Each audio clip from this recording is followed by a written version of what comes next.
नमस्कार दोस्तों, मैं पूनम शर्मा फिर से स्वागत करती हूँ आपका अपने चैनल पर। आज मैं आपके सामने लेकर आई हूँ श्रावण महात्म्य का 18वां अध्याय। आशा दशमी व्रत का विधान बताया गया है इस अध्याय में। तो चलिए मैं आपको सुनाती हूँ। सनत कुमार बोले, हे भगवान, हे पार्वतीनाथ, हे भक्तों पर अनुग्रह करने वाले, हे दया सागर, आप अब दशमी तिथि का मातम्य बताइए। ईश्वर बोले, हे सनत कुमार, श्रावण मास में शुक्ल पक्ष की दशमी तिथि से यह व्रत आरंभ करें। पुनः प्रत्येक महीने में शुक्ल पक्ष की दशमी तिथि को यह व्रत करें।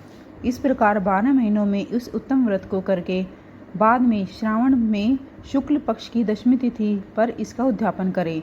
राज्य की इच्छा करने वाले राजपुत्र, उत्तम कृषि के लिए कृषक, व्यवसाय के लिए वैश्यपुत्र, पुत्र प्राप्ति के लिए गर्भिणी स्त्री, धर्म अर्थ काम की सिद्धि के लिए सामान्य जन, श्रेष्ठ वर की अभिलाषा करने वाली कन्या, यज्ञ की कामना करने वाले ब्राह्मण श्रेष्ठ, आरोग्य के लिए रोगी, दीर्घकालिक पति के परदेश रहने पर उनके आने के लिए पत्नी, इन सब को तथा इसके अतिरिक्त अन्य लोगों को भी इस दशमी व्रत को करना चाहिए। जिस कारण जिसे कष्ट हो तब उसे निवारण हेतु उस मनुष्य को यह व्रत करना चाहिए। श्रावण में शुक्ल पक्ष की दशमी के दिन स्नान करके देवता का विधिवत पूजन कर घर के आंगन में 10 दिशाओं में पुष्प पल्लव चंदन से अथवा जौ के आटे से अधिदेवता की शस्त्र वाहन युक्त स्त्री रूपा शक्तियों को अंकन करके नक्त वेला में 10 दिशाओं में उनकी पूजा करनी चाहिए। घृत मिश्रित नैवेद्य अर्पण करके उन्हें पृथक पृथक दीपक प्रदान करना चाहिए। उस समय जो फल उपलब्ध हो वह भी चढ़ाना चाहिए। इसके बाद अपने कार्य की सिद्धि के लिए इस प्रकार प्रार्थना करनी चाहिए, हे दिग्देवता, मेरी आशाएं पूर्ण हो और मेरे मनोरथ सिद्ध हों। आप लोगों की कृपा से सदा कल्याण हो। इस प्रकार विधिवत पूजन करके ब्राह्मण को दक्षिणा देनी चाहिए। हे मुनि श्रेष्ठ, इसी क्रम से प्रत्येक महीने दशमी तिथि का व्रत सदा करना चाहिए। 1 वर्ष तक करके अनंतर उद्यापन करना चाहिए। अब पूजन की विधि बताई गई है। स्वर्ण या चांदी या आटे से ही 10 दिशाओं को बनाएं। इसके बाद स्नान करके भली भांति वस्त्राभूषण से अलंकृत होकर बंधु बांधवों के साथ भक्ति पूर्वक मन से 10 दिग्वेदों का पूजन करना चाहिए। घर के आंगन में क्रम से इन मंत्रों के द्वारा देवताओं को स्थापित करें। इस भवन के स्वामी और देवताओं तथा दानवों से नमस्कार किए जाने वाले इंद्र आपके ही समीप रहते हैं। आप इंद्री नामक दिग्देवता को नमस्कार है। हे आशे, अग्नि के साथ विवाह होने के कारण आप अग्नेय कही जाती हो। आप तेज स्वरूप और पराशक्ति हो, अतः मुझे वरदान दो।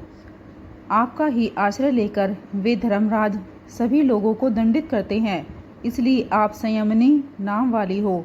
हे यामी, आप मेरे लिए उत्तम मनोरथ पूर्ण करने वाली हो।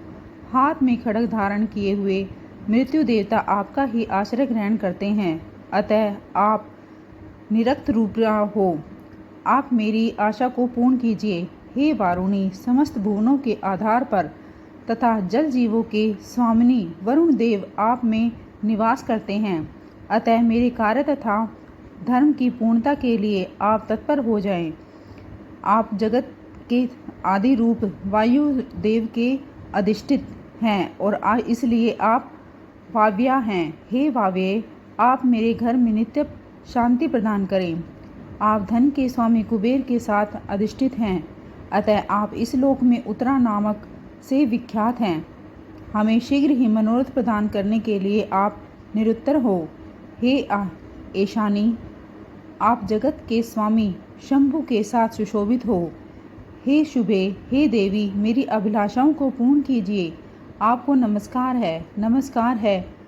आप समस्त लोगों के ऊपर अधिष्ठित हो, सदा कल्याण करने वाली हो और सनक आदि मुनियों से घिरी रहती हो।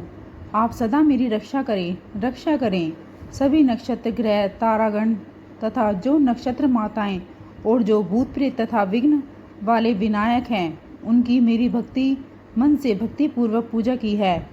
वे सब मेरे अभिष्ट की सिद्धि के लिए सदा तत्पर हों। नीचे लोकों में आप सर्पों तथा नेवलों के द्वारा सेवित हैं, अतः नाग पत्नियों सहित आप मेरे ऊपर प्रसन्न हों। इन मंत्रों के द्वारा पुष्प धूप आदि से पूजन करके वस्त्र अलंकार तथा फल निवेदित करना चाहिए। इसके बाद वाद्य ध्वनि, गीत, नृत्य आदि मंगल कृत्यों को और नाचती हुई श्रेष्ठ स्त्रियों के सहित जागरण करके रात्रि व्यतीत करनी चाहिए।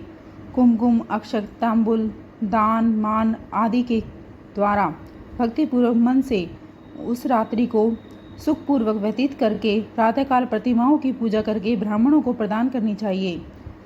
इस विधि से व्रत करके क्षमा प्रार्थना तथा प्रणाम करके मित्रों तथा प्रिय बंधुओं के साथ लेकर भोजन करना चाहिए। हे तात, जो मनुष्य इस विधि से आदरपूर्वक दशमी व्रत करता है वह सभी मनोवांछित फल प्राप्त करता है। विशेष रूप से स्त्रियों को यह सनातन व्रत को करना चाहिए, क्योंकि मनुष्य जाति स्त्रियां अधिक श्रद्धा और कामना परायण होती हैं। हे मुनिश्रेष्ठ, धन प्रदान करने वाले, यश देने वाले, आयु बढ़ाने वाले तथा सभी कामनाओं को फल प्रदान करने वाले इस व्रत को मैंने आपसे कह दिया। तीनों लोक में अन्य कोई भी इस व्रत के समान नहीं है।